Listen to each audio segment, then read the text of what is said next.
시편 36편 말씀입니다. 구약성경 827면입니다. 시편 36편 1절에서 12절까지 저와 성도님들 한 절씩 번갈아 가며 읽겠습니다.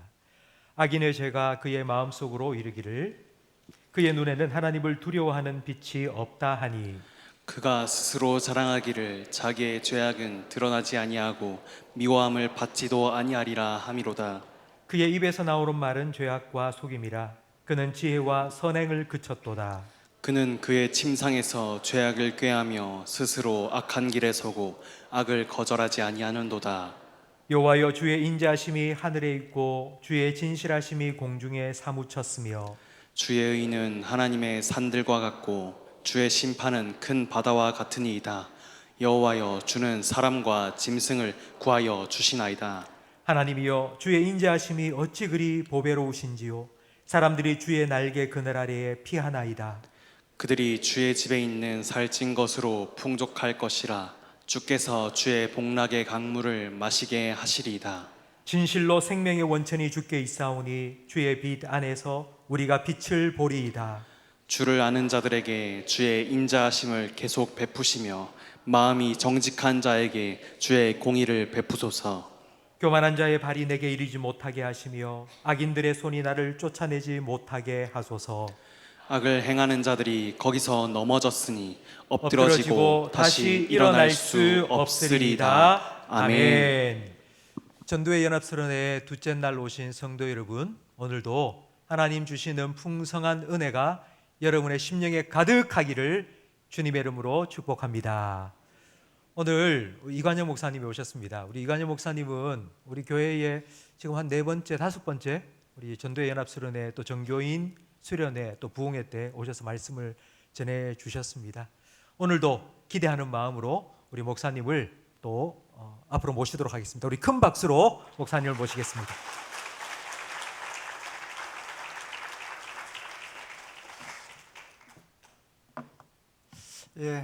제가 참 적응이 잘 안 돼가지고 제가 이제 침산제일교회 우리 이제 건축을 시작하시기 전에 그때 이제 부흥회였던 것 같은데 제가 이제 말씀을 전했습니다. 그래서 항상 이제 궁금하기도 하고 또 우리 진 목사님 아버님께서 이제 저희 교회 또 은퇴 장로님으로 계시기 때문에 제가 장로님 뵐 때마다 이제 교회 건축이 어떻게 잘 진행되고 있나 항상 이렇게 참 궁금했었는데 이제 오늘 이제 와서 보니까 정말 세상이 달라진 그래서 과거에 제가 와서 이제 말씀을 전했던 곳과는 너무 이렇게 다른 그런 곳에서 또 오늘 같이 말씀을 나누게 되어서 얼마나 감사한지 모르겠습니다. 제가 좀 일찍 와가지고 이제 목사님과 같이 5층 이제 저 하늘 정원부터 시작해가지고 한 바퀴를 이렇게 다 돌았습니다. 다 돌았는데 그동안 참 이제 우리 목사님 또 장로님 모든 성도님들께서 참 많은 이렇게 수고를 감당을 해 주셨고 이제 또 하나님께서 이렇게 귀한 열매를 허락해 주셨는데 이제 성전 건축이라는 것은 결국 하나의 성전 건축만 하더라도 엄청난 일이지만 또 한편으로는 이게 새로운 시작입니다. 새로운 시작. 우리 성도님들께서 이제 건물을 참 이렇게 건축하실 때 앞으로 우리 교회를 통해서 또 하나님께서 이루실 놀라운 일들을 꿈꾸고 또 기대하면서 아마 이 건축을 이제 하셨던 것 같습니다. 이제 한 1년 가까이 한 10개월 정도 이제 되셨다고 이제 말씀을 또 들었었는데 앞으로 이제 저도 기대가 됩니다. 앞으로 참 우리 침산제일교회를 통해서 또 하나님께서 어떤 놀라운 일을 하실지 이제 오늘 저희들이 전도회 이제 수련회 연합 이제 전도회 수련회시기 때문에 오늘은 제가 시편 이제 36편 말씀을 좀 같이 우리가 나누려고 그렇게 생각을 합니다. 우리 시편 36편 한번 보시면은 이제 시작을 할 때 이것은 다윗의 시인데 이제 성경을 한번 보시면 이렇게 되어 있습니다. 이제 다윗의 시라고만 되어 있지 않고 여호와의 종 다윗의 시다. 그러니까 여호와의 종 다윗의 시다, 이렇게 기록이 되어져 있습니다. 여러분이 이제 성경에 이제 사람 이름 앞에 이제 여호와의 종이다라는 그 호칭을 사용한 것이 그렇게 많지 않습니다. 그래서 누구한테 적용이 됐는고 하면 여호수아 1장 1절에 이제 여호와의 종 모세가 죽은 후에, 그러니까 모세가 죽었을 때 그때 이제 여호수아서를 보면 여호와의 종 모세라고 표현을 했습니다. 그리고 나중에 이제 여호수아 마지막 부분에 가면 이제 여호수아가 죽을 때 또 여호수아 이름 앞에 이제 여호와의 종 이제 여호수아라는 그 호칭이 등장을 합니다. 그런데 이제 이 시편이 150편인데 그 중에 한 반텀 정도가 이제 다윗이 이렇게 기록을 했습니다. 그런데 이 시편, 다윗을 이렇게 다윗의 시라고 표현을 할 때 이제 여호와의 종이라는 호칭이 한 그 2번 사용이 됩니다. 2번. 그러니까 이제 한 번 사용되는 건 언젠고 하면 우리 시편 18편, 여러분 아시겠지만 나의 힘이 되신 여호와여 내가 주를 사랑합니다. 이 시를 이렇게 기록할 때 다윗 이름 앞에 보면 이제 여호와의 종 다윗의 시다. 그러니까 참 하나님께서 사울과 모든 대적들로부터 이제 다윗을 구원하게 하신 후에 이 시를 기록을 했는데, 그때 이 다윗 이름 앞에 여호와의 종이라는 그 이름이, 호칭이 그 앞에 이제 기록이 되어 있습니다. 이제 그 시편 18편을 제외하고는 이제 어떻게 보면 이 36편에 이제 한 번 더 다윗 이름 앞에 이제 여호와의 종이라는 이제 이 호칭이 이렇게 붙어 있습니다. 그러면 뭐 저희들이 뭐 어떻게 왜 이 2개의 시만 이제 여호와의 종이라는 그 이름 호칭을 이렇게 붙였을까? 우리가 다 알 수는 없지만 이제 분명한 것은 이제 여호와의 종이라는 것은 무엇이겠습니까? 이제 어두운 시대에 이제 하나님의 뜻을 받들어서 이제는 참 하나님의 백성들을 또 하나님을 섬겼던 사람, 그게 바로 이 여호와의 종이라는 호칭 속에 이제 담겨져 있겠죠. 그러니까 참 여호와의 종으로서 다윗의 모습이 아마 가장 잘 드러난 시다라고 아마 후대의 사람들이 평가를 해서 이제 이 다윗 이름 앞에 여호와의 종이라는 표현을 썼지 않을까라고 생각을 합니다. 만약에 지금 말씀드린 것이 어느 정도 맞다면 이 시편 36편은 정말 여호와의 종으로서 평생을 살아갔던 다윗이 어떻게 그런 삶을 살 수 있었는가 하는 것을 우리에게 보여주는 아마 그런 시라고 여러분들이 생각을 하시면 되겠습니다. 그래서 결국 결론도 비슷하죠. 이 시편을 기록했던 다윗이 바로 여호와의 종으로서 충성되게 살아갔던 것처럼 이제 오늘 이 시편 36편의 말씀을 통해서 이제 다윗의 그 놀라운 고백들을 여러분이 들으시면서 우리 모든 성도님들도 앞으로 남은 삶이 정말 다윗처럼 여호와의 종으로, 하나님의 종으로 이렇게 충성되이 살아가실 수 있는 그런 성도님들이 되시고 또 교회가 되기를 소망합니다. 그래서 이제 이 시편 36편은 크게 세 부분으로 나누어지게 되는데, 이제 1절부터 4절까지는 바로 이 죄에 대해서 이야기를 합니다. 그리고 우리가 살고 있는 이 하나님을 인정하지 않는 세상, 이 하나님을 인정하지 않는 이 세상의 모습에 대해서 이제 1절부터 4절까지 이제 다윗이 이렇게 시적으로 고백을 합니다. 그리고 5절부터 시작을 해서 이제 9절까지는 이제 이 죄가 세상을 덮고 있는 것 같은데, 근데 이 죄된 세상을 또 무엇이 덮고 있느냐?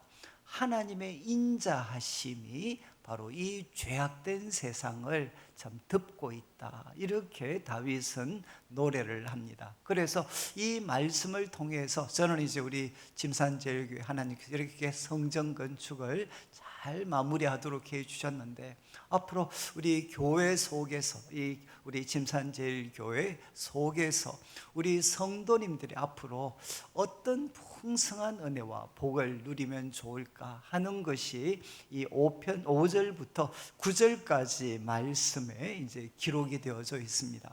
그리고 10절부터 시작을 해서 12절까지는 기도입니다. 기도. 하나님께서 참 하나님의 인자하심이 이 세상을 덮고 있고, 또 하나님의 하나님께 달려가서 이 하나님의 풍성한 은혜를 맛보는 사람들이 이제 계속해서 드려야 될 기도, 우리 성도들은 무엇을 구해야 되는가 하는 것이 이제 10절부터 12절까지의 기록이 되어져 있습니다. 그래서 이 시편 이제 36편 이렇게 세 부분으로 나누어집니다. 죄악된 세상에 대해서, 그리고 정말 하나님의 인자하심의 그 은혜를 누릴 수 있는 주님의 몸된 교회, 그리고 마지막으로는 우리 성도들이 하나님께 드려야 될 기도는 무엇인가. 자, 이제 1절 말씀을 한번 보시면 1절 말씀은 이렇게 이제 기록을 하고 있습니다. 이제 악인의 죄가 그의 마음 속으로 이르기를. 여러분, 이제 여기에 이제 누가 말을 하느냐? 이제 악인의 죄가 이제 우리 마음 속에서 이제 속삭이고 있습니다. 이제 악인의 그 마음 속에서 속삭이고 있는데, 그 내용이 뭔가 하면 1절 후반부를 한번 보시죠. 1절 후반부를 보시면 그의 눈에는 하나님을 두려워하는 빛이 없다. 그런데 이제 원문에는 이 빛이라는 표현은 없습니다. 이제 그의 눈에는, 자, 악인의 그 눈 앞에는 무엇이 없나? 하나님을 두려워함이 없다. 여러분, 악인의 그 눈앞에는 하나님을 두려워함이 없다. 여러분, 언제나 죄의 출발점은 바로 여기입니다. 그의 눈앞에 하나님을 두려워함이 없는 것, 이것에서부터 이제 죄는 시작이 됩니다. 죄는. 자, 그런데 2절 말씀을 한번 보시면 이제 여기에는 그가 스스로 자랑하기를 이렇게 되어 있는데, 조금 우리 번역에서 한 부분을 좀 빼버렸습니다. 뭐가 빠졌는가 하면 그의 눈에는. 여러분, 1절에서 악인을 설명할 때 악인의 그 눈앞에는 하나님을 두려워함이 없다고 했죠. 그런데 2절 말씀에 그의 눈에는 누구만 보이느냐? 바로 자기 자신만 보인다는 겁니다. 자기 자신만. 그런데 자기 자신을 스스로 자랑한다고 되어 있는데, 자기 자신에 대해서 아첨하는 겁니다. 자기 자신을 너무 이렇게 자랑하고 자신에 대해서 아첨을 해가지고 어떤 일이 불가능하냐? 자기의 그 죄악을 알아차리고 미워하지를 못하는.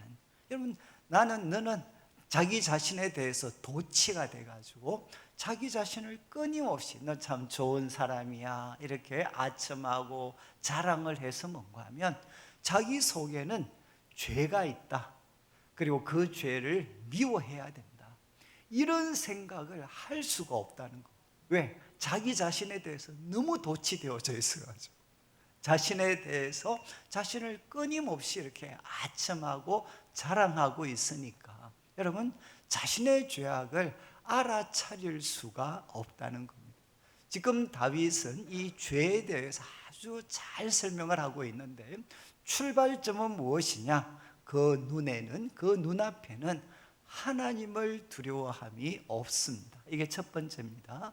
그리고 두 번째는 그의 눈에는 누구만 보이는가?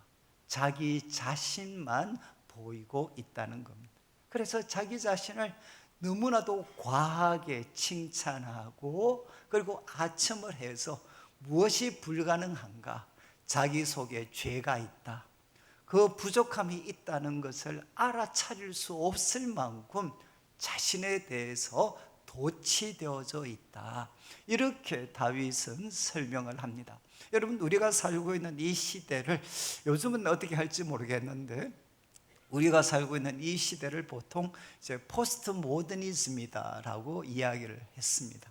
여러분, 포스트 모더니즘의 가장 큰 특징이 무엇이겠습니까? 중요한 것은 나밖에 없다. 중요한 것은 나밖에 없다. 뭐 역사, 뭐 나라, 다 이거는 과거 몰랐을 때 우리가 했던 이야기고, 결국 중요한 것은 무엇이냐? 나밖에 없다는 거예요. 나밖에 없다. 여러분, 이 포스트 모더니즘 시대는 한마디로 표현을 하면 자기에게 중독된 시대입니다. 자기에게 중독된 시대. 그리고 자기가 신입니다. 자기가 모든 것을 판단할 수 있는 사람이고, 그리고 세상은 내가 하고 싶은 대로 할 수 있는. 그래서 여러분, 지금 이 포스트 모더니즘 이 시대의 가장 단적인 특징은 뭔가 하면 바로 자기에 대해서 중독되어져 있고, 그래서 이제는 한 사람 개인과 개인의 갈등이 아니고 신들의 싸움입니다. 신들의 싸움. 스스로를 신이라고 생각하는 이제 신들의 싸움이 지금 되고 있죠. 지금 다윗은 이야기했습니다. 하나님을 두려워함이 없으면 여러분 자기밖에 보이지 않고, 그리고 그 자기에게 중독되어져서 자기 속에 있는 죄와 한계는 전혀 알아차리지를 못한다. 그리고 이제 3절 말씀을 보시면 3절에 다윗은 이야기합니다. 자, 이제 하나님을 두려워함이 없고 자기에게 중독되면 그 입에서 나오는 말은 두 가지다. 죄악은 무엇이겠습니까? 죄악이라는 건 그냥 단순하게 표현하면 다른 사람을 파괴시키는 겁니다. 그 입에서 나오는 말은 다른 사람을 세워주고 덕을 세워주는 말이 아니라 다른 사람을 파괴시키는 말이, 다른 사람을 파괴시키는 말이 바로 그의 입에서 나오고 있다는 것입니다. 요즘에 이제 참 과거와는 달리 여러분, 이 언어 폭력이라는 것에 대해서 이제 사람들이 많이 이렇게 느끼고 있고 민감해 있죠. 민감해 있어. 여러분, 하나님을 떠난 바로 죄인, 그리고 자기밖에 보이지 않는 사람, 그 입에서 나오는 말은 항상 어떤 말이냐? 다른 사람을 파괴시키는 바로 이 죄악된 말이 그 입에서 나오고 있다는 겁니다. 또 하나는 무엇입니까? 두 번째는 바로 속입니다. 남을 파괴하고, 그리고 바로 속임수, 거짓말이 바로 그 입에서 나오고 있다는 겁니다.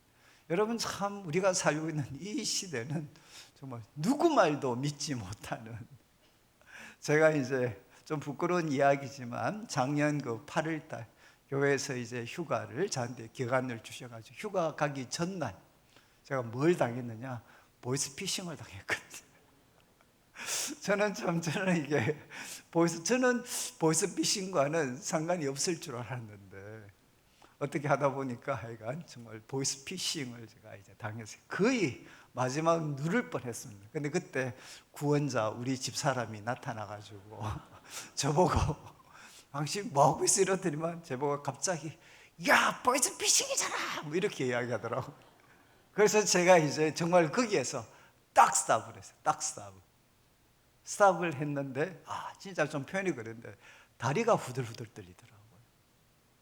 야, 완전 꼭 사람이 이렇게 뭔가에 빨려 들어가는 것 같은. 여러분, 정말 그래서 제가 그 후로 우리 집 사람을 집안을 구한 여자라고 요즘 제가 찍소리도 못하고 그래서 또 얼마 전에 이제 집사람이 또 뭐 전화를 한번 받는데 뭐 또 상대방한테 당신 이름은 뭐고 막 또 꼬치꼬치 묻더라고요. 그래서 제가 이제 옆에서 보는데 좀 미안해가지고 아니 뭐 전화를 받는 사람한테 그렇게 꼬치꼬치 묻냐. 그러니까 집사람이 제보고 하는 말이 아직도 정신 못 차렸냐. 그러면서 집사람이 제보고 했는 말이 뭔가 하면 전화를 받고 할 때 꼭 기억하십시오. 의심하라. 여러분, 근데 정말 한번 당해 보신 분들은 여러분 정말 가장 우리를 위할 것 같고, 그죠? 우리의 필요를 잘 채워줄 것 같은 사람들이 다 뭡니까? 우리가 가지고 있는 모든 것을 우리도 알지 못하는 사이에 한순간에 그냥 이렇게 가져가 버리려고 하는, 여러분 정말 이 속임수죠. 속임수. 정말 이 세상이 지금 속임수 때문에 난립니다. 난리. 여러분 지금 이렇게 모든 것이 발전이 되어져 있는데 그것보다 더 빠른 속도로 악이 발전을 하고 있는 거죠. 저는 이제 저는 원래 물리학을 공부를 했는데, 물리학을 공부하면서 어쩌면 여러분 과학이라는 거, 지금도 이제는 저 같은 사람은 따라잡을 수도 없을 만큼 정말 무서운 속도로 과학이 이렇게 발전을 하고 있는데, 과학을 하는 사람들의 공통적인 고민이 뭐겠습니까? 우리가 발견한 이 놀라운 과학적 지식이 여러분 선한 용도로 사용되기보다는 악을 위해 사용되는 속도가 더 빠릅니다. 여기에서 이제 과학을 공부하는 사람들이 가지는 좌절감이 있는 거죠. 우리가 이렇게 노력을 해서 이렇게 좋은 것을, 놀라운 것을 발견했는데 이것이 사용될 때는 여러분 이 시대를 복되게 하는 방향으로 사용되기보다는 악하게 사용되는 속도가 훨씬 더 빠릅니다. 그러니까 놀라운 과학기술을 발견할 때마다 사람들 어떻게 되겠습니까? 점점 세상은 무서워지고 있는 거죠.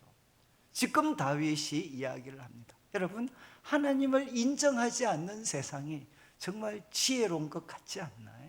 그리고 정말 자신만만한 것 같지 않습니까? 그리고 그들은 누구에게만 도취되어져 있느냐? 자기 자신에게만 도취되어져 있습니다. 그런데 그 입에서 나오는 결국 결과물은 무엇이냐? 여러분, 바로 사람을 살리고 세워주는 것이 아니라 바로 그 입에서는 죄악이 나오고 있고, 그리고 누구의 말도 이제는 믿을 수 없다라고 느끼는 바로 거짓이 그들의 입에서 나오고 있다는 겁니다. 그리고 4절 말씀을 보시면 여러분 이 악인들의 헌신이죠. 헌신. 4절 말씀에 그는 거의 침상에 있어요. 침상은 어떤 곳입니까? 바로 고대인들에게 침상은 고된 노동에서 바로 쉴 수 있는 곳입니다. 그리고 이 고된 노동에서 쉬면서 비로소 자기를 한번 돌아볼 수 있는 그 장소가 바로 침상입니다. 안식과 자기를 돌아보는 자리, 그 침상에서 그는 무엇을 하고 있느냐? 죄악을 계획하고 있다는 겁니다. 이 사람은 쉬지도 않는다는 거죠. 죄악을 계속해서 계획하고, 그리고 이제 아침에 일어나면 어떻게 하느냐? 스스로 악한 길에 섭니다. 그 악한 길을 선택하고 그리고 악을 거절하지 않는다. 여러분 정말 이 악인들 어떻습니까? 우리가 하나님을 섬기는 것에 헌신한 것보다 헌신한 만큼이나 그들도 어떻게 했느냐? 바로 악을 이루는 데 있어서 그들도 철저히 헌신하고 있다는 거죠. 침상에서조차 그들은 쉬지 않고 악을 계획을 하고, 그리고 그 자리에 당당하게 서고, 그리고 악을 행할 수 있는 기회가 주어지면 그것을 거절하지 않고 굳게 붙잡는 이런 선택을 악인들은 하고 있다는 겁니다. 여러분 1절부터 4절까지 다윗은 여호와의 종이라고 후대의 사람들이 높였던 다윗, 그 다윗은 이 세상에 대해서 낭만적인 이해를 갖고 있지 않았습니다. 그는 이 세상, 특별히 죄가 이 세상 속에 얼마나 깊이 그리고 얼마나 넓게 이 세상을 지금 지배하고 있는지를 그는 생생하게 깨달았던 사람이다. 그래서 저는 여러분들이 한번 다윗이 주었던 이 4가지는 좀 기억을 하시면 좋을 것 같아요. 바로 죄의 출발점은 무엇이냐? 하나님을 두려워함이 그 눈앞에서 사라지는 것이다. 말을 바꾸면 여러분 예배가 우리에게 주는 바로 놀라운 역할이 무엇이겠습니까? 우리들 눈앞에 하나님을 두게 하는 것입니다. 하나님 앞에서 살도록 우리를 돕는 것이 바로 예배요 기도요, 말씀이 바로 그 역할을 하는 거죠. 여러분, 죄의 출발점은 하나님을 두려워함이 없는 것입니다. 그리고 여러분, 그 눈앞에 이제는 하나님이 보이지 않고 나만 보이면 어떻게 되느냐? 이제 우리가 죄라는 것에 깊이 발을 담그기 시작을 한 거죠. 여러분, 사람의 눈에 하나님이 아니라 사람만, 자기 자신만 보이면 어떻게 되느냐? 입이 폭력적이 됩니다. 여러분, 사람의 마음이 교만해지면 가장 잘 나타나는 것이 바로 말입니다. 말. 다른 사람을 무시합니다. 다른 사람을 무시하고, 그리고 점점 그 입에서 믿을 수 없는 거짓들이 자꾸 나타나기 시작을 합니다. 그리고 그들은 악에 철저히 헌신하고 있습니다. 자, 이렇게 다윗은 이 죄와 또 이 죄의 영향력 아래에 있는 세상에 대해서 이야기를 하다가 이제 5절에 놀라운 반전이 이제 일어나게 됩니다. 여러분, 세상은 이렇게 보였는데 갑자기 다윗이 누구의 이름을 부르느냐? 바로 여호와의 이름을 부르게 됩니다. 여호와를 부르게 될 때 여러분, 그의 눈앞에 새로운 현실이 바로 깨달아지게 된 거죠. 여러분, 그가 여호와의 이름을 부를 때 죄가 지배하고 있는, 그리고 악인이 득세하고 있는 이 세상에 또 하나의 다른 현실이 존재하고 있다는 겁니다. 그것은 뭔가 하면 바로 주의 인자하심.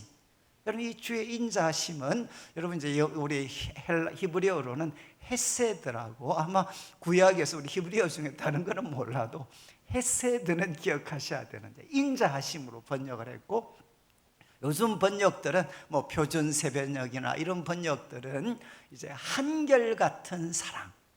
이게 조금 더 어감이 정확합니다. 인자하심은 뭔가 하면 언약적인 사랑입니다. 언약적인 사랑. 하나님께서 바로 자기 백성과 언약을 맺으셨기 때문에 이 언약에 기초한 사랑.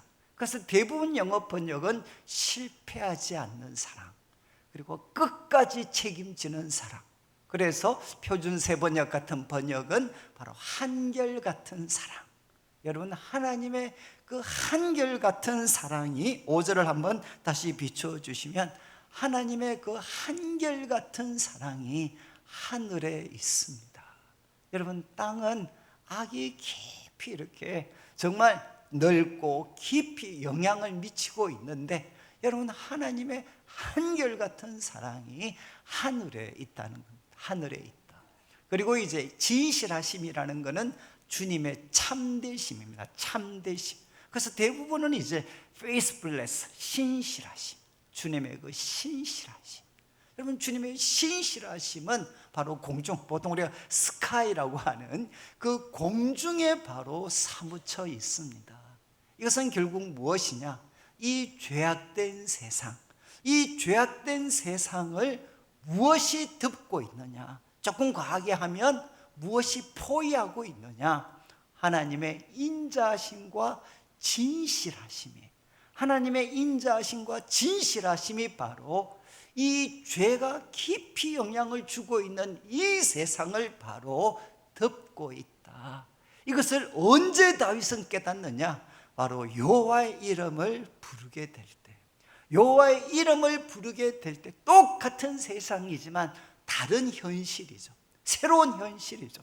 여러분, 죄가 이 세상을 지배하고 있는 것 같았는데 그것뿐만이 아니라 하나님의 한결같은 사랑, 하나님의 한결같은 사랑과 하나님의 그 신실하심이, 참되심이 바로 하늘 아래, 하늘 위에 있어서 땅으로 내려오고 있고, 그리고 이 공중에 이 세상을 가득 채우고 있다. 이것은 다윗이 아마 여러분들이 시편에, 이 편에 정말 자주 나옵니다. 주의 인자심은 커서 하늘에 미치고, 그리고 주의 진실하심, 주님의 그 신실하심은 온 세계 위에 있습니다.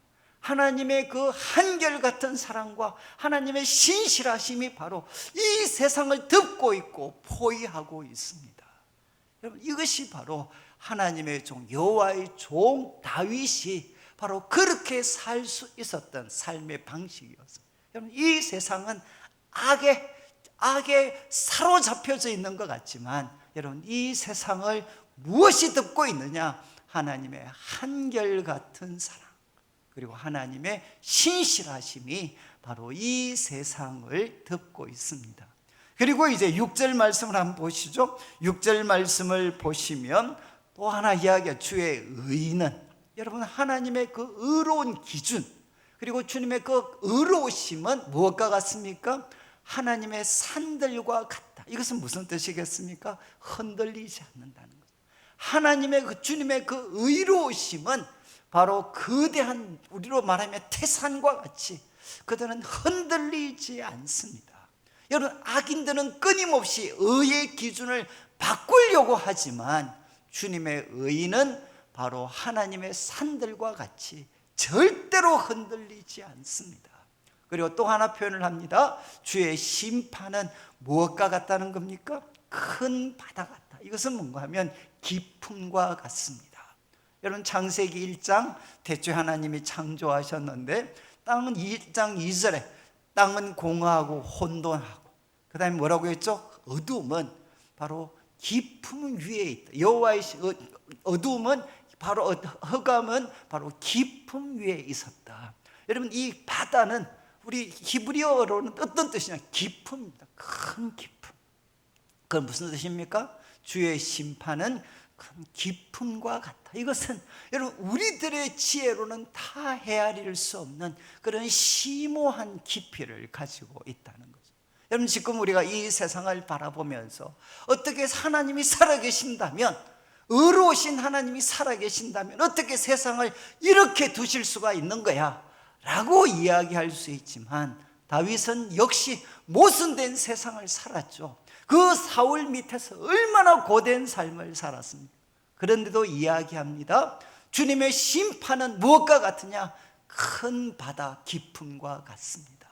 우리들의 지혜로는 헤아릴 수 없는 그런 깊고 심오한 그 방식으로 하나님의 심판은 지금도 진행되고 있다는 것입니다. 여러분, 이제 5절과 6절에 다윗은 하나님의 이름을 부르게 될 때 그는 무엇을 새롭게 인식하게 되었는가? 죄가 이 세상을, 그리고 악인이 이 세상을 지배하고 있는 것 같지만 그렇지 않다. 하나님의 한결같은 사랑이 이 죄악된 세상, 악인이 득세하는 것과 같은 이 세상을 하나님의 인자하심과 진실하심이 덮고 있습니다.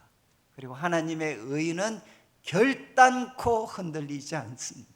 그리고 하나님의 심판은 없는 것이 아니라 바로 깊은 바다처럼 심오한 방식으로 지금도 진행되어서 가고 있다는 것.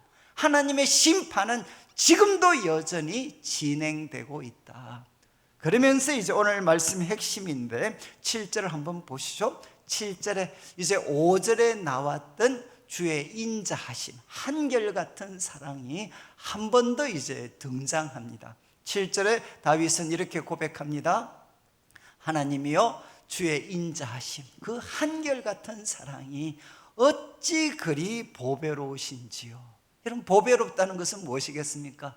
값으로 매길 수가 없다는 거예요. 값으로 매길 수 없을 만큼 그렇게 귀하고 보배로운 것이다. 여러분, 바로 다윗은 고백합니다. 하나님, 주님의 그 인자하심, 그 언약적인 사랑, 그 한결같은 사랑, 끝까지 책임지시는 사랑, 그 사랑은 값으로 매길 수가 없습니다. 가장 보배롭고 가장 귀한 것입니다. 여러분, 속으로 한번 해보시죠. 여호와여, 주의 인자하심이 어찌 그리 보배로우신지요. 이러니까 속에서 어떤 반응이 일어납니까? 내 백 하나보다도 못한 것 같지 않나요? 여러분, 지금 우리 성도들이 지금까지 살아오시면서 아마 참 우리가 은혜를 받았을 때는 이걸 느끼게 되는 거죠. 여러분, 우리가 돈, 권력, 지식이 내 삶을 책임져 왔는 줄 알았는데, 우리가 하나님 앞에 서서 은혜를 받게 되면 어떻게 되죠? 야, 정말 하나님의 한결같은 사랑, 그 인자하심이 바로 내 삶을 두르고 계셨구나, 나를 이끌고 계셨구나, 그때 우리는 무엇을 깨닫게 되느냐? 이 세상에 가장 귀한 것은 돈도 그리고 지식도 권력도 아니고 바로 하나님의 한결같은 사랑이 가장 귀하고 보배로운 것이구나. 그때 우리는 깨닫게 됩니다. 다윗은 지금 우리에게 도전을 하고 있습니다. 여호와여 하나님이여 주의 인자하심이 어찌 그리 보배로우신지요. 여러분, 하나님의 인자하심이 값으로 매길 수 없는 가장 보배로운 것이다 라는 것을 아는 사람은 어떤 행동을 합니까? 7절 후반부를 보시면 무슨 행동을 하죠? 사람들이, 여기 이제 사람들은 아담의 아들들이, 여러분 좀 있으면 이제 이 아담이라는 표현이 한 번 더 우리에게 왜 사용되어졌는지 알 수 있는데, 아담의 아들들이, 그것을 우리는 사람들로 번역을 했습니다. 아담의 아들들이 어떻게 하느냐? 주의 날개 그늘 아래 피합니다. 여러분, 이 주의 날개 그늘은 바로 주의 인자하심이 베풀어지는 장소죠. 하나님 앞에 나아가는, 그것을 다윗은 날개 그늘 아래라고 표현을 했습니다. 우리는 기도하면 어떤 일이 생기죠? 우리는 하나님의 날개 그늘 아래 달려가게 됩니다. 피하게 됩니다. 여러분, 성경에 보면 이 하나님의 날개 그늘이라는 게 정말 많이 등장하죠. 예를 들면 여러분이 이제 그 룻기 같은데, 이제 룻과 보아스가 이렇게 만났을 때 정말 이방 여인이었지만 시어머니를 이렇게 돌본다고 와서 지금 이제 보리 이삭을 줍고 있는 그 룻을 향해 보아스가 뭐라고 이야기했느냐? 이런 표현을 씁니다. 하나님의 날개 아래 보를 받으러 온 너에게 하나님께서 바로 상 주시기를 원한다. 여러분, 이게 바로 보아스가 룻에 대해서 평가한 겁니다. 너는 누구냐? 하나님의 날개 아래, 하나님의 날개 그늘 아래 보를 받으러 온 너에게 하나님이 바로 상 주시기를 원한다. 여러분, 우리가 예배를 드리는 것이 무엇입니까? 기도하는 것이 무엇이죠? 하나님의 날개 그늘 아래, 바로 그 날개 그늘 아래 피하는 것이 우리의 예배요, 우리의 기도의 시간이 되는 거죠. 왜 그리로 달려갑니까? 거기 가면 우리는 무엇을 발견할 수 있느냐? 주의 인자하심, 정말 값으로 매길 수 없는 가장 귀한 하나님의 한결같은 사랑, 그 하나님의 인자하심을 우리는 그곳에서 누릴 수가 있습니다. 자, 이제 다윗은 이렇게 하나님의 날개 그늘 아래 달려간다. 그러면 그 하나님의 날개 그늘 아래 달려가면 우리는 무엇을 누릴 수가 있는가? 이제 세 가지를 이야기합니다. 자, 이제 8절 말씀을 한번 보시죠. 그 주의 날개 그늘 아래 달려가서 주의 인자하심을 우리가 경험하게 되면 그것은 마치 무엇과 같으냐? 그들이 주의 집에 있는 살찐 것, 이것은 가장 귀한 진수성찬입니다. 정말 주의 집에 있는 가장 진수성찬, 귀한 그 음식으로 그들은 풍족할 것이다. 여러분, 우리가 주님의 날개 그늘 아래 달려가면 우리는 무엇을 얻을 수 있느냐? 풍성한 삶을 누릴 수가 있다는 거예요. 그 하나님의 집은 마치 축제하는 곳과 같아서 여러분, 우리들에게 가장, 사람들이 가장 갈망했던 그 진수성찬, 그 살찐 것으로 하나님은 우리를 배부르게 해 주신다는 것. 배부르게 해 주신다. 여러분, 우리가 주의 집에 달려가면 우리는 바로 풍성한 삶을 누릴 수가 있다는 겁니다. 그러면 이제 아마 또 우리 성도님들 중에는 하나님, 목사님, 저는 안 그런 것 같습니다. 저는 참 이제 제가 어릴 때 우리 아버님께서 참 오랫동안 사업 실패를 하셔가지고 저는 이런 말씀 들으면 정말 짜증이 났습니다. 주의 집에 가면 바로 주의 집에 있는 살찐 것으로 풍족할 거다. 그럼 저는 뭐 살찐 것은 무슨 살찐 거야? 아니, 우리 집에 이 많은 부채도 그대로 있고 또 이거 좀 극복해 보려고 하면 잘 되지도 않고, 저는 참 주의 집에는 돈은 없다고 생각을 했어요. 그런데 이제 다윗은 이야기하죠. 주의 집에 있는 살찐 것으로, 그 살찐 것으로 우리를 바로 풍족하게 하실 것이다. 그런데 하나님께서 당장 이것을 우리에게 허락하시지 않을 수도 있습니다. 그러면 주로 그때는 그러면 하나님이 실패하신 것이냐? 그렇지 않습니다. 저는 참 이렇게 돌아보면 제가 저희 참 집에 우리 아버님께서 오랫동안 이렇게 사업에 실패를 하셨고 또 경제적으로 어렵고 이제 힘든 뭐 그런 시간들을 이렇게 저도 이렇게 많이 보냈는데 저는 참 돌아보면 그 시간은 어떤 시간이냐? 하나님이 사람을 만드시는 시간, 사람을 다듬어 가시는. 여러분 저는 가끔 한 번씩 그런 생각을 합니다. 제가 만약에 우리 아버님께서 하시는 일들마다 잘 되셔가지고 제가 아쉬운 것 없이 살았으면 나 지금 이제 목회자로서 어떤 사람이 됐을까라고 생각을 하면 저는 벌써 잘리거나 그만뒀을 것 같아요. 왜 그렇겠습니까? 저는 참 하나님 한 분만 의지하면서 살아야 된다는 것을 참 저희 집이 꽤 긴 시간을 경제적으로 고통을 당하면서 정말 그때 뼈저리게 깨달았던 것 같아요. 정말 하나님 한 분의 그 도우심이 없이는 하루를 살 수가 없구나. 그 하루가 얼마나 오랜 시간이 됐습니까? 여러분 참 그때 하나님께서 우리들에게 그 풍성함을 당장 주시지 않을 때는 그때는 여러분 하나님이 무능력해지신 시간 아니면 하나님이 우리에게 무관심해지신 시간이 아니고 우리를 다듬어 가는 시간, 다듬어 가시는 시간. 여러분 지금 다윗은 우리에게 이야기했습니다. 주의 날개 그늘 아래 달려가면 여러분 하나님은 우리들을 바로 풍족하게 주신다. 여러분 경제적으로 물질적으로 뿐만 아니라 영적으로 하나님은 우리들에게 풍성한 삶을 허락해 주신다. 저는 아마 우리 성도님들도 그러셨겠지만 제가 영적으로 가장 풍성한 은혜를 누렸던 시간은 저는 참 이렇게 20대였던 것 같아요. 20대 그때 경제적으로 가장 힘들 때. 그리고 제 편에서는 참 그때는 신학교도 다녔지만 정말 노력을 해도 되는 것이 없었을 때 여러분 근데 그때가 사실은 역설적으로 제 속에 하나님이 주신 은혜가 가장 놀랍게 넘쳐났던 시간들이 저는 참 그 시간이었어요. 그리고 제가 가끔 이제 돌아보면 저도 20대 때 꽤 고생을 했는데 그런데 그때가 별로 고생했다는 시간이 안 들었어요. 저는 그런 마음이 별로 없었어요. 왜냐하면 여러분 하나님께서 제 영혼에 부어주시는 그 은혜가 너무너무 컸기 때문에 정말 그 삶의 불편함은 크게 느껴지지 않았습니다. 여러분 다윗은 우리에게 이야기를 합니다. 우리가 바로 주님의 날개 그늘 아래 달려가면 여러분 주의 집에 여러분을 정말 풍족하게 만들어 줄 수 있는 그 진수성찬 살찐 것을 하나님은 준비하고 계시고 여러분에게 공급해 주십니다. 그러니까 하나님의 집에 달려가면 하나님은 우리들을 영육간에 풍성하게 해 주십니다. 근데 그 다음 장면을 한번 보시죠. 그 다음 8절 후반부를 보시면 참 이 멋있는 말씀인데 두 번째는 주께서 주의 복락의 강물을 마시게 하실 것이다. 여러분 이거는 기쁨의 강물입니다. 기쁨의 강물.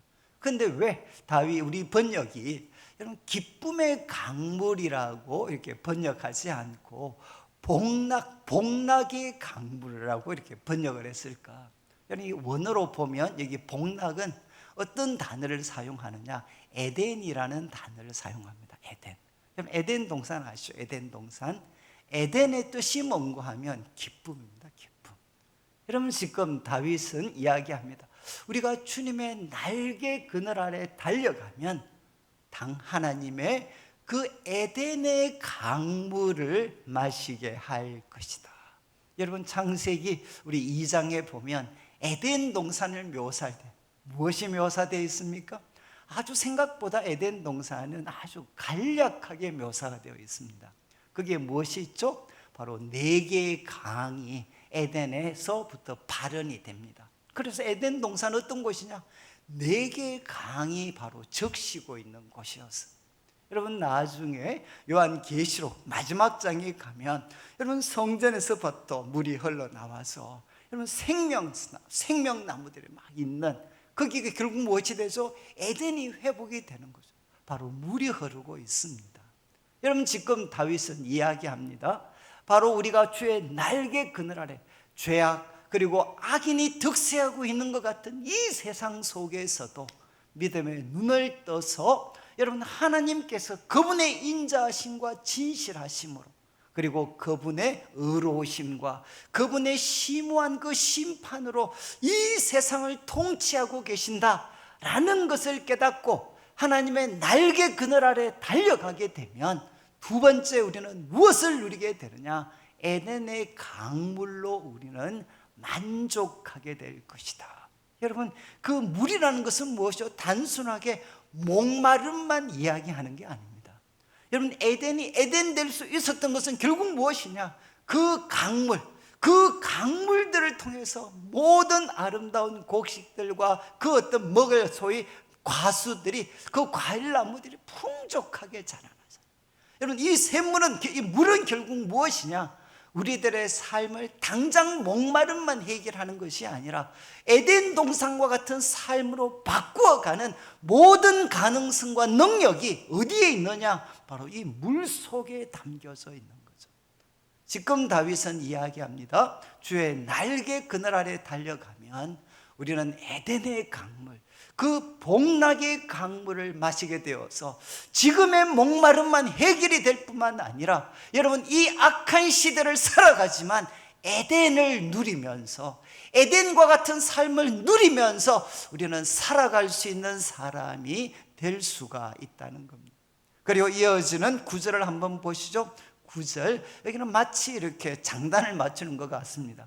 정말 거기에 에덴의 강물을 마시게 될 거다. 그러면서 9절은 진실로 생명의 원천, 여러분 원천은 무엇입니까? 샘이죠. 샘. 여러분 바로 물이 시작되는 그 생명의 샘이 누구한테 있느냐? 바로 주님께 있습니다. 물이 펑펑펑펑 솟아나는 그 생명의 샘은 누구한테 있느냐? 맞습니다. 주님께 있습니다. 여러분 그 생명의 샘은 돈에게 있는 것도 아니고 힘 있는 사람에게도 있는 것이 아니고 우리가 그렇게 믿고 의지하는 정말 사랑하는 사람들에게 있는 것도 아니고 생명의 샘은 누구에게 있느냐? 바로 주님께 있다는 것입니다.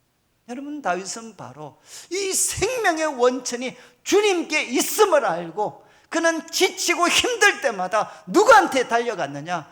주의 날개 그늘 아래 달려갔다는 거죠.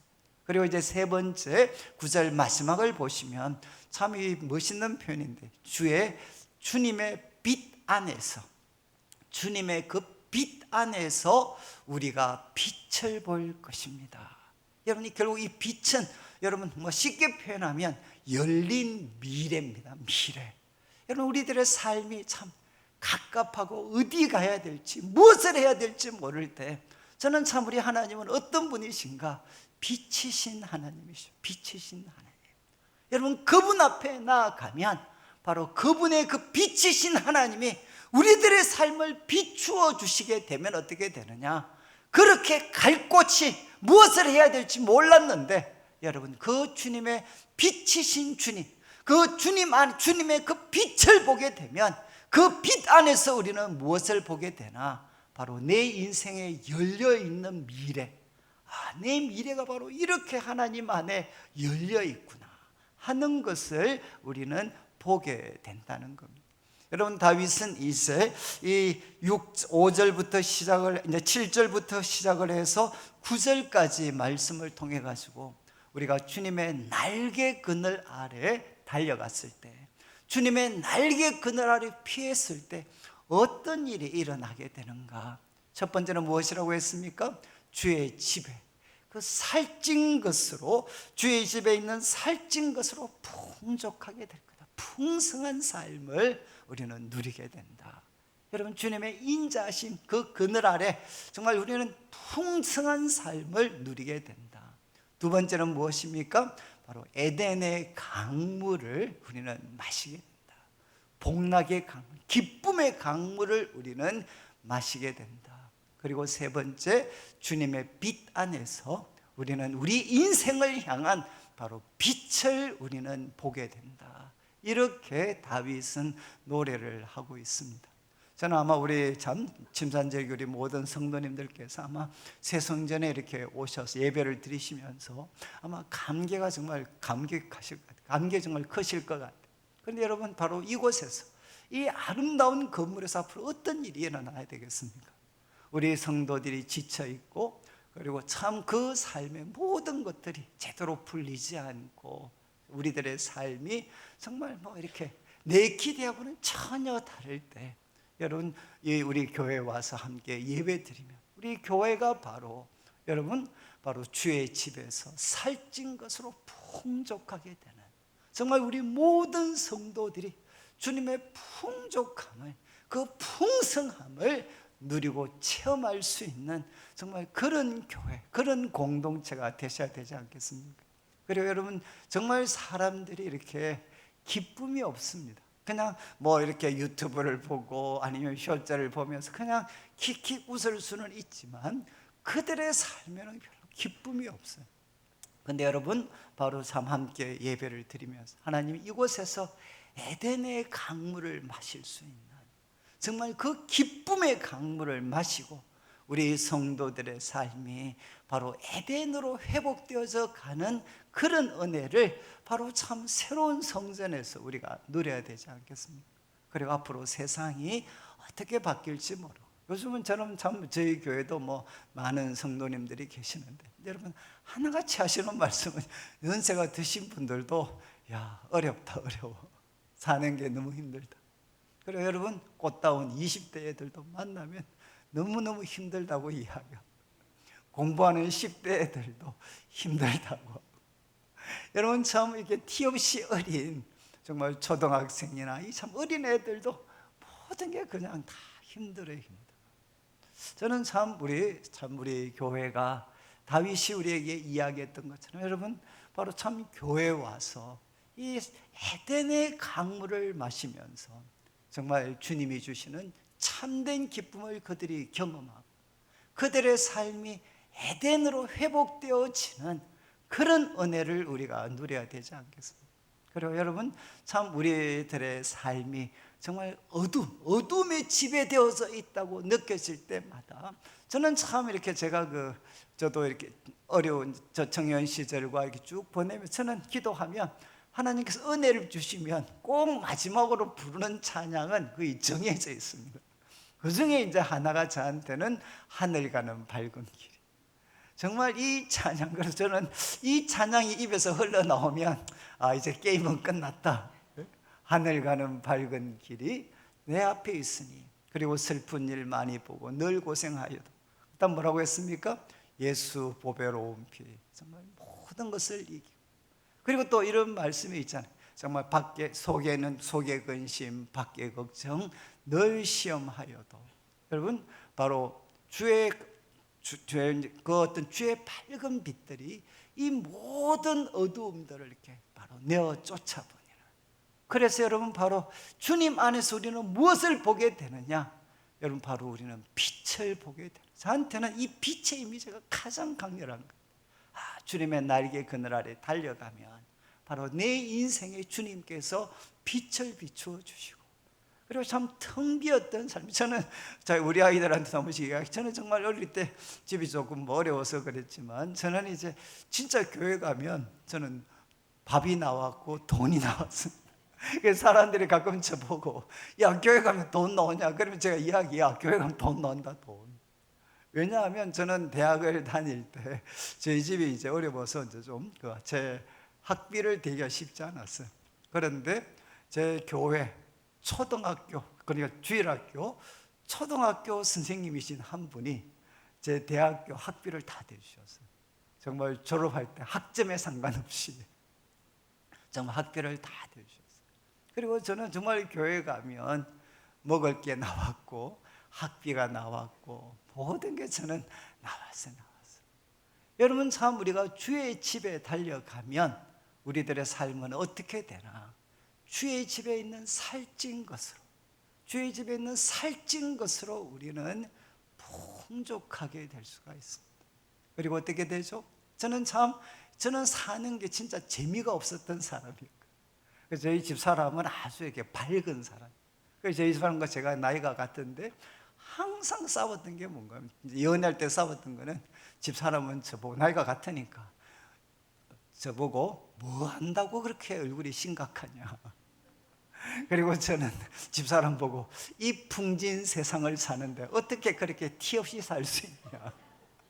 만나기만 하면 싸우죠.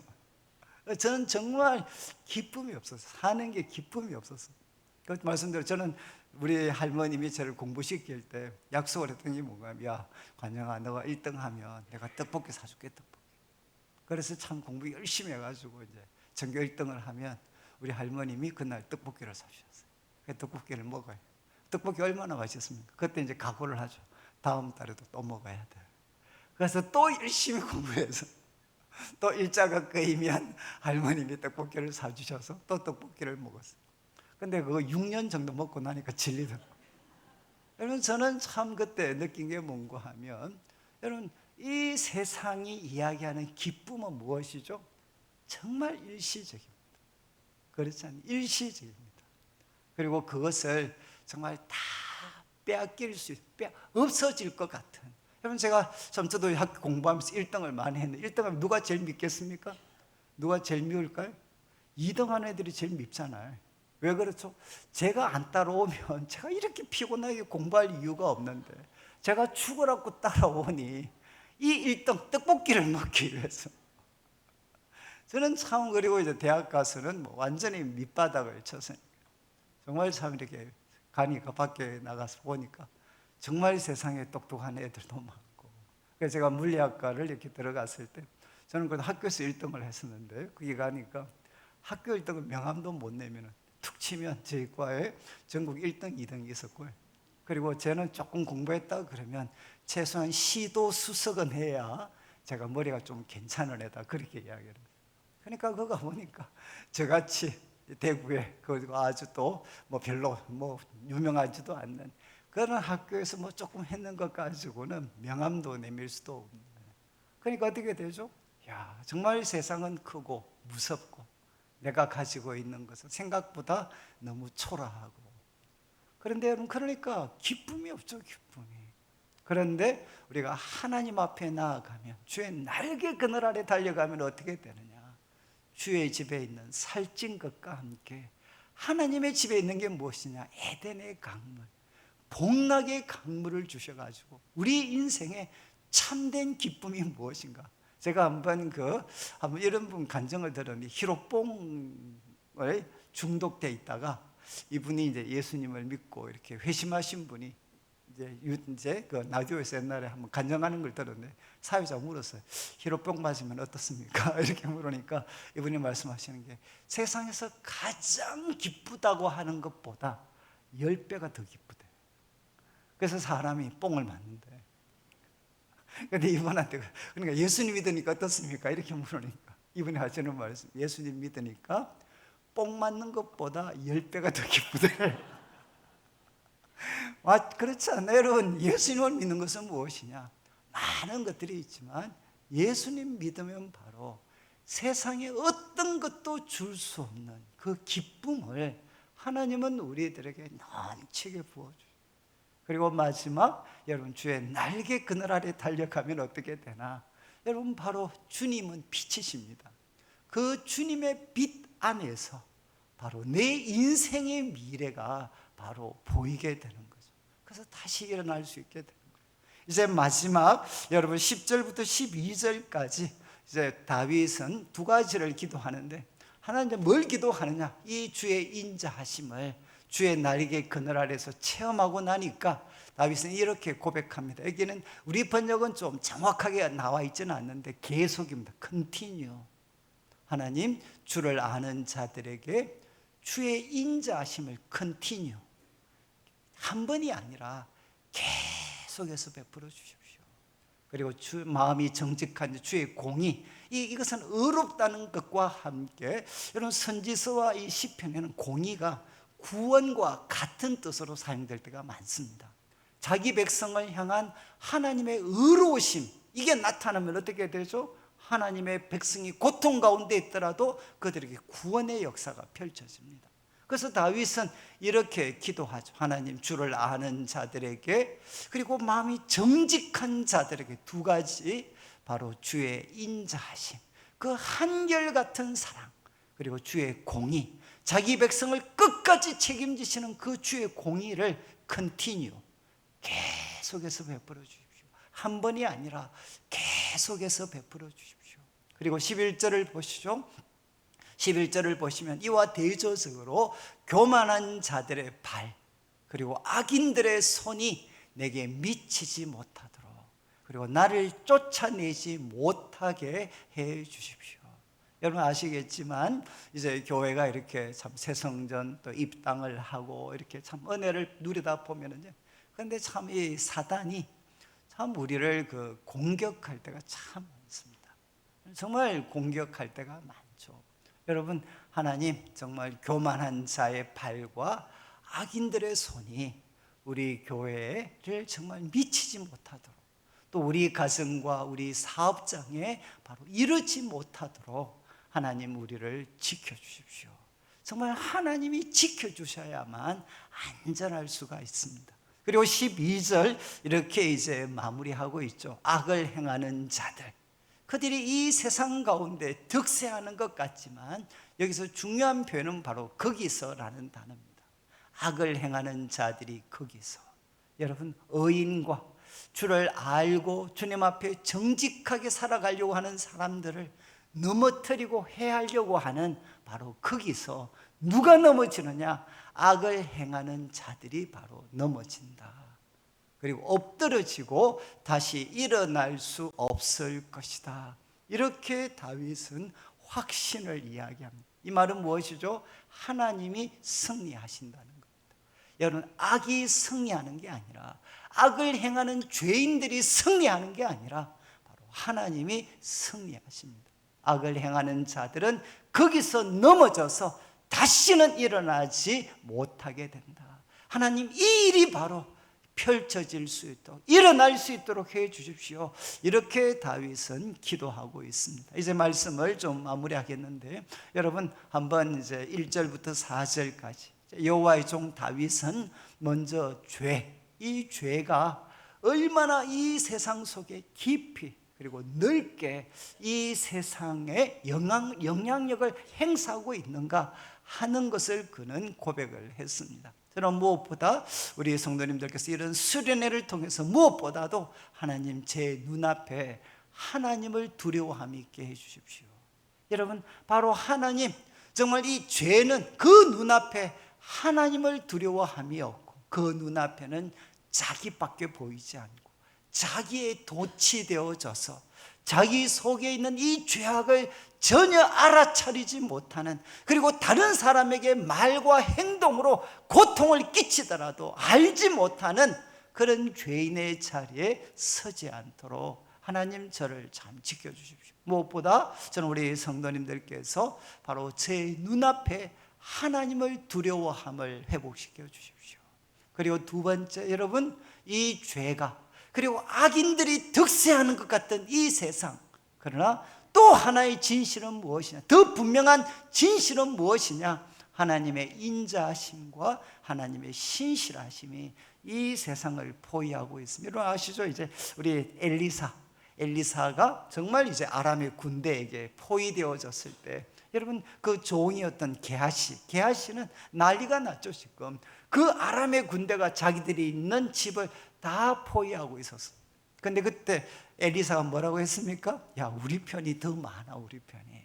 그게 무슨 말인가 싶어서 엘리사가 바로 종의 눈을 이렇게 밝게 열어줬어요. 어떤 일이 생겼습니까?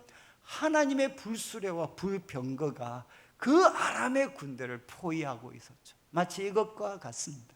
여러분, 악인 그리고 죄가 정말 영향을 미치고 있고 악인들이 득세하고 있는 것 같은 세상, 그러나 하나님의 인자하심과 진실하심이 포위하고 있고, 그리고 어떻습니까? 바로 하나님의 그 의로우심은 여러분 사람이 무엇이라고 한들 산과 같이 흔들리지 않고, 하나님의 심판은 심오한 방식으로 진행이 되고 있습니다. 여러분, 우리에게 가장 귀한 것은 무엇이냐? 하나님의 인자하심, 이것을 아는 사람들은 하나님의 날개 그늘 아래 달려와야 되죠.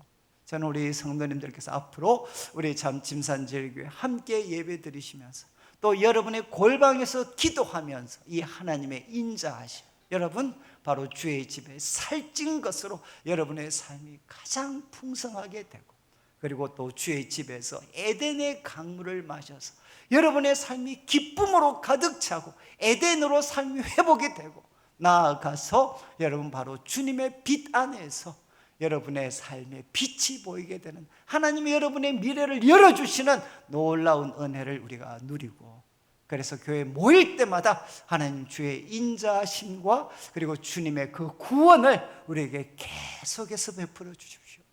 그리고 악인들로부터 우리를 지켜주십시오. 하나님, 저는 믿습니다. 하나님께서 승리하실 것을 믿습니다. 이 믿음으로 우리가 참 살아가시는 귀한 성도들 되시기를 주님의 이름으로 축원합니다. 오늘 말씀 기억하면서 우리 목사님 나오실 때까지 같이 한번 기도드리겠습니다. 하나님,